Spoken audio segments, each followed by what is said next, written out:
Hi there. Today we're going to talk about when you should email your library. So upcoming is the summer, which is our busiest season. We usually have 6 weeks where we're driving all over the place doing workshops. So you want to plan ahead for that by emailing your libraries in the fall. So this coming fall is the perfect time to email them with your ideas for next summer. And next summer's theme, according to the collaborative summer reading program, is Imagine Your Story. And this is the theme that all the libraries in the country, they all follow it. And so it's Imagine Your Story, which is about fairy tales, mythology, and fantasy. I think we've already started to think a little bit about what we're going to do. Yeah. It's good to start early because sometimes you'll get an idea and then you think about it more and then you're like, oh, that's really going to be way too complicated. We need to scale that back a little bit. And plus you'll be out at libraries during the summer and you might want to ask their opinion to see how you might want to make adjustments. Mm-hmm. Usually what I do is I go to the website first. And if we're targeting children, then obviously I'm going to try to find the children's librarian or the teen librarian. You also want to find out who the director is because you don't know who hires for programming unless you call them directly. And so we have someone in the group, Anita, who she just got her first library job. Congratulations, Anita. Yay.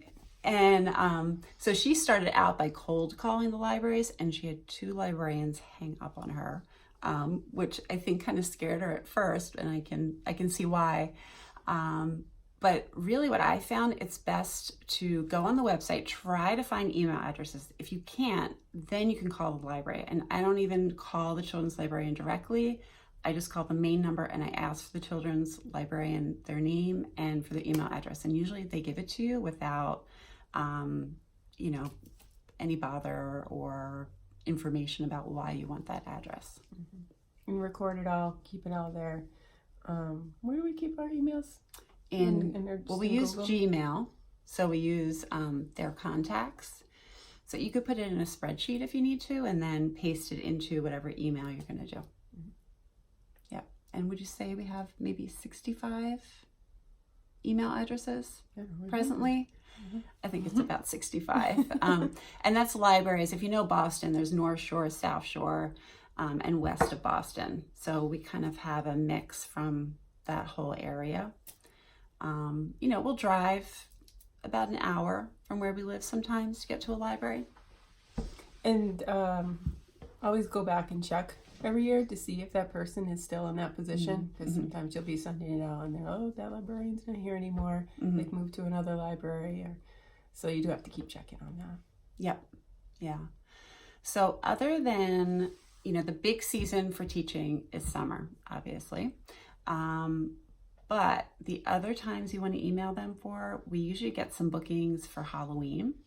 So you could send them something, say August, beginning of September. That's when they start thinking about it. And a lot of libraries have parties, especially for teens. So I would say most of our bookings are for teens. So with the Halloween theme. Yes, exactly. Yeah. So we've done Edward Gorey, who's a book illustrator. What else have we done? We did a Day of the Dead themed workshop.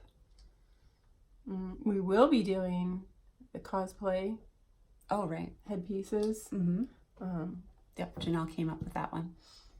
And the Halloween is really very popular. Yeah. And we've had times where librarians will check in with us and say, do you have any Valentine's or do you have any Halloween? So then we're like, well, we should probably start to have something that fits in with there. And Edward Gorey, we thought was a great fit. So yeah.